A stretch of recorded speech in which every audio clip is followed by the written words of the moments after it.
Hi అండి. Welcome to Nayanika stories. Please subscribe our channel. కథలోకి వెళ్ళిపోదామా? బలమైన శత్రువు. రంగాపురంలో రాజమ్మ పరమ గయ్యాళి. ఆమె ఎప్పుడూ ఎవరివో తప్పులు వెతుకుతూ ఉండేది. దానికి తోడు ఆమె నోరు కూడా చాలా పెద్దది. అయితే తన కొడుకు వీరయ్య అంటే మాత్రం ఆమెకు చాలా ఇష్టం. ఆమె అతన్ని చాలా ప్రేమతో ముద్దుగా పెంచింది. కానీ ఆమె నోరు మంచిది కాకపోటాన వీరయ్యకు పిల్లనివ్వడానికి ఎవ్వరూ ముందుకు రాలేదు. ఒకసారి వీరయ్య ఏదో పని మీద దూర గ్రామానికి వెళ్ళి ఆ ఊరి చెరువు దగ్గర నీళ్లు తీసుకువెళ్తున్న ఒక అందమైన అమ్మాయిని చూశాడు.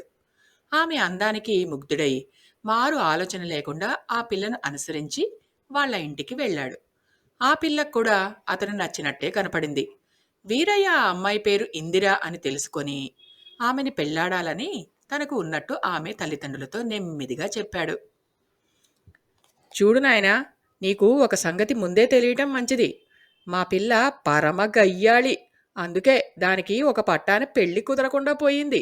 ఇష్టమైతేనే పెళ్ళాడు అన్నారు ఇందిర తల్లిదండ్రులు వీరయ్యతో. వీరయ్య వాళ్లకు తన తల్లి గురించి చెప్పాడు. అలాంటి అత్త ద్వారానైనా తమ కూతురి బుద్ధి మారుతుందని ఆశపడి వాళ్ళు అతనికి ఇందిరనిచ్చి సంతోషంగా పెళ్లి చేశారు. భార్యను వెంటబెట్టుకు వచ్చిన వీరయ్యను చూసి తన తల్లి రాజమ్మ మొదట తెల్లబోయినా ఆ తర్వాత ఎవరో ఒకరు తన కొడుక్కి పిల్లనిచ్చారని సంతోషించింది. పిల్ల అందంగా కూడా ఉంది. ఒక నెల పాటు ఆమె కొడుక్కు కోడలకు ఏ లోటు రానీయకుండా అడ్డమైన చాకిరీ చేసింది. తరువాత ఆమెకు తన చాకిరీ వల్ల కోడలు కూడా సుఖపడుతున్నదని తెలిసి వచ్చి ఆమెకు కూడా పనులు చెప్పసాగింది. ఒకరోజు వీరయ్య పొలం నుంచి ఇంటికి వచ్చేసరికి వంట సిద్ధంగా లేదు.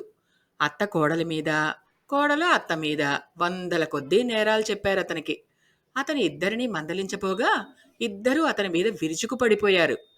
పెళ్ళాం బెల్లమైపోయింది అని తల్లి ఆక్షేపించింది. తల్లి కొంగు పట్టుకుని వెళ్ళేవాడు, పెళ్ళెందుకు చేసుకోవాలి అని అడిగింది ఇందిర. వీరయ్యకు అది మొదలు ఇల్లు నరకమైపోయింది. అతను మెతక మనిషి. వాళ్ళిద్దరి మధ్య నలగడం ఇష్టం లేక అతను ఇద్దరి మాటలు పట్టించుకోకుండా ఉండడం అలవాటు చేసుకున్నాడు. ఒకసారి వీరయ్య కామందు గారి అబ్బాయిని పామువాత పడకుండా కాపాడాడు. కామందు అతన్ని మెచ్చుకొని తనకున్న పాడి పశువుల్లో ఒకటి తోలుకుపోమన్నాడు. వీరయ్య ఈ సంగతి ఉత్సాహంగా ఇంట్లో చెప్పాడు.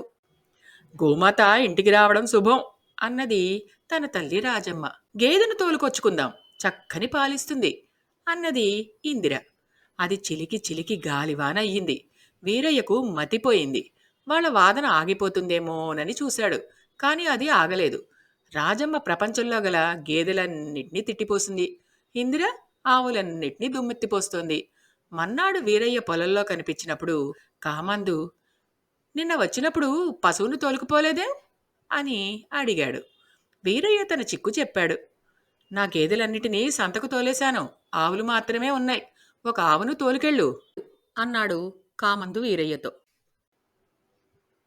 తన సమస్య ఈ విధంగా పరిష్కారమైనందుకు వీరయ్య సంతోషించి ఈ మాట ఇంట్లో చెప్పాడు. తన తల్లి రాజమ్మ సంతోషించి, మనింటికి గేదె రాకుండా దేవుడే కాపాడాడు అన్నది. గేదెను తెచ్చుకునే అదృష్టం అందరికీ ఉంటుందా అన్నది ఇందిర. అత్త కోడలి మీద లేచింది. కోడలు అత్తకు ఏమీ తగ్గలేదు. ఇద్దరి మధ్య మళ్ళీ గొడవ ఆరంభమైంది. వాళ్ళ గొడవ ఇప్పట్లో తగ్గదని తెలిసి వీరయ్య, నేను వెళ్ళినప్పుడు ఆవును తోలుకొస్తున్నాను అన్నాడు. ఆ తోలుకొచ్చేది నల్లావుగా చూసి తోలుకురండి, రంగైనా చూసి తృప్తి పడొచ్చు అన్నది ఇందిర.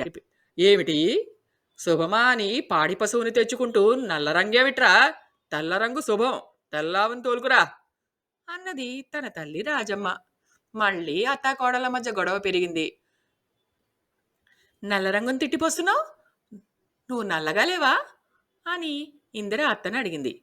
నువ్వు తెలుపుని ఏమని తిట్టిపోస్తున్నావు, నువ్వు తెల్లగా లేవా అని అత్త కోడల్ని అడిగింది. తెల్లగా ఉంటే ఊరేసుకునేదాన్ని, నా రంగు పచ్చని పసిమి అన్నది ఇందిర. వాళ్ళ గొడవ ఇంతలో తేలదని వీరయ్య మౌనంగా అన్నం వడ్డించుకుని తినేసి నిద్రపోయాడు. రాలేదేమని వీరయ్యను కామందు మళ్ళీ మన్నాడు అడిగాడు. వీరయ్య తన ఇబ్బందిని చెప్పుకున్నాడు. నాకు అత్తాకోడళ్ళ బాధ లేదు గానీ, ఇద్దరు పెళ్ళాలున్నారు.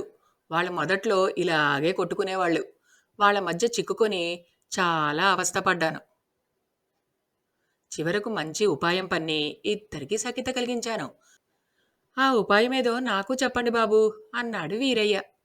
ఇద్దరు శత్రువులు ఏకం కావాలంటే వాళ్లకు తమకన్నా బలమైన శత్రువు దాపరించాలి అన్నాడు కామందు. వాణ్ణి ఎక్కడ వెతికేది బాబూ అన్నాడు వీరయ్య. నువ్వే అన్నాడు కామందు చిన్నగా నవ్వుతూ. తను ఏం చేయాలో వీరయ్య గ్రహించాడు. అతను ఆ సాయంత్రం కామాంది ఇంటి నుంచి ఎర్రావను తోలుకుని వెళ్ళాడు. అత్తాకోడళ్ళు ఇద్దరూ ఆ ఆవును చూస్తూనే ఒక్కసారిగా అతని మీద విరుచుకుపడ్డారు. బతికినన్నాళ్ళు బతికావు, చిన్నవాళ్లను శాపనార్థాలు పెడతావు, బుద్ధి లేదు అని వీరయ్య తల్లిని నానా మాటలు అన్నాడు. మొగుడు తన పక్షం అవుతాడని ఆశపడి ఇందిర మరింత నోరు జాడించింది. నీ పని ఏదో నువ్వు చూసుకో, మగవాళ్ల వ్యవహారాల్లో జోక్యం చేసుకోకు.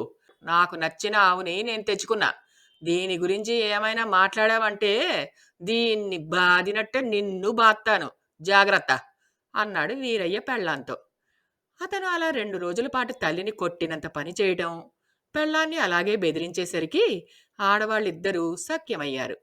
వాళ్లకు వీరయ్య అంటే భయం పట్టుకున్నది.